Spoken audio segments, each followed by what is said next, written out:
Bonjour, une nouvelle vidéo des éco-citoyens. Donc là c'est la semaine 8. Donc là je vous mets quelques nouvelles des poules. Donc là vous en avez une deuxième là, oui ça vient, et puis la troisième là-bas. Ah, donc tout va bien, hein. Voilà. Dans la vidéo je vous montrais aussi un petit peu les hôtels à insectes. Moi j'y sens déjà, il y a déjà pas mal de monde à l'intérieur. Et puis tant que je suis avec les poules, je vous montrais quelque chose. Donc je vais vous présenter ça vite fait. Donc voilà, vite fait je vous montre cette poule. Alors ouais, elle est comme nous, elle est un petit peu confinée. Donc ça lui plaît pas. Je l'ai installé là-dessus parce qu'en fait c'est une poule qui couve. Et pour la faire arrêter de couver, en fait, couver c'est un phénomène hormonal. La poule naturellement se met à couver. Voilà. Et donc moi comme il n'y a pas d'œuf dessous, je ne vais pas la laisser pendant un mois dans le nid pour rien. Donc je les place là-dedans. Et c'est ventiler tout. Elle est obligée de venir, de se lever pour aller les manger. Et au bout de 3, 4 jours, 5 jours, elle arrête de couver. Voilà. Donc si vous avez ces problèmes-là chez vous, ça marche très bien, hein. Vous mettez votre poule dans ce genre de truc. Une cage sans fond. Il y a des trous en bas. Donc bien sûr, il faut lui donner à boire et à manger. Et elle arrête toute seule de couver. Voilà, donc on arrête de l'embêter.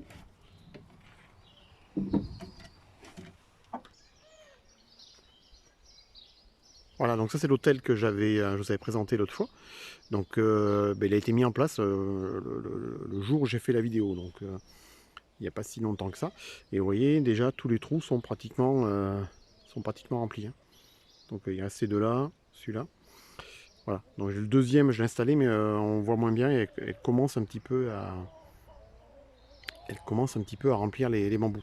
Voilà, donc vous voyez, donc c'est vite, elles ont vite repéré, dès qu'il y a des trous, de toute façon, les insectes repèrent rapidement les endroits pour pouvoir nicher et elles viennent se loger. Donc là, dans celui-ci, c'est ce qu'on appelle des osmies, c'est une sorte de petites abeilles solitaires.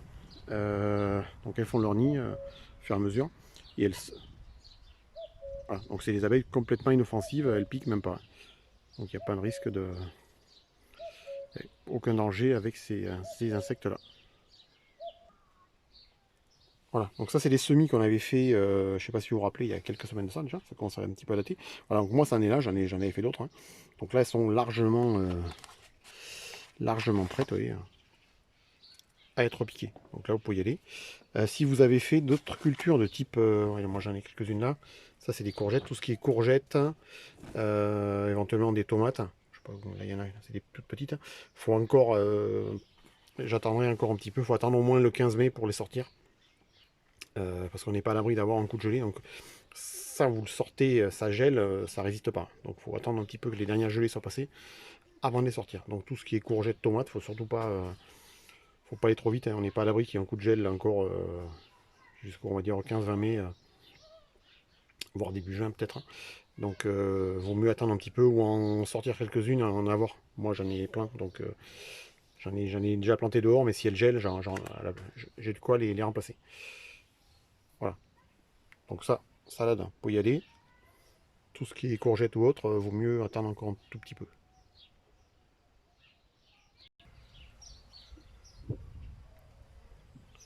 Alors là, je sais pas si on voit bien. C'est une ruche piège que j'ai posée il y a quelques semaines. Je l'ai posée au printemps, au début du printemps. Ça bouge. Et donc, avec des vieux cadres, etc. à l'intérieur. Et j'ai attrapé un essaim. Donc là, on est mercredi. Il a dû arriver soit dimanche soir, soit lundi soir. Je ne l'ai pas vu en fait quand il est arrivé. Mais voilà. Donc il y a des abeilles qui sont venues dans cette ruchette-là. Voilà. Donc c'est un essaim qui s'est échappé d'une ruche quelque part et qui est venu se loger là-dedans. Donc chaque année je mets une ruche là parce que je sais qu'il y a des essaims qui passent. Alors ça marche pas partout, hein. Il y a des passages en fait d'essaims ou les endroits où vous attrapez les essaims. Là ici je sais que ça fonctionne. Il y a d'autres endroits ça marche mal. Donc j'en ai mis au collège, on verra si on en a attrapé ou pas. Voilà. Donc je vais le déplacer de là parce qu'il est à côté de la maison.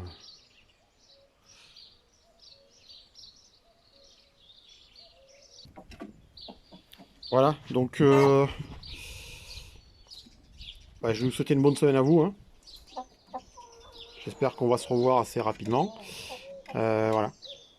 Donc là, on a notre Jean-Pierre, notre coq, qui est confiné lui aussi, du coup.